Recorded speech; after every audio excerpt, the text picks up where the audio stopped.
आपने बिल्कुल बजा फरमाया कि पब्लिक ओपिनियन बड़ा मैटर करता है, लेकिन उसके साथ साथ जो बड़ी ताकतें हैं वो भी बड़ा मैटर करती हैं।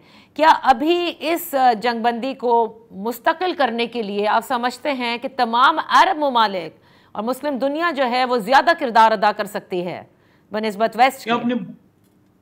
आपने बहुत अच्छा पॉइंट जिक्र किया है। देखिए, अभी अमेरिकन एडमिनिस्ट्रेशन जो है उनके किरदार इस जंग में काफ़ी नेगेटिव रहा।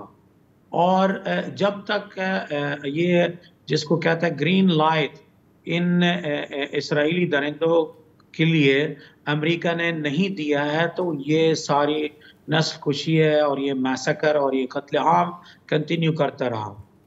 आज बाइडेन ने देखा है कि उधर पब्लिक ओपिनियन इनके इलेक्शन में काफी असर किया है, काफी इम्पैक्ट किया है। पब्लिक ओपिनियन इनके बारे में काफी नेगेटिव रहा। वो जाकर नेतन्याहू को दबा करके जाकर के ह्यूमैनिटेरियन पॉज के लिए के इसको मनाया है।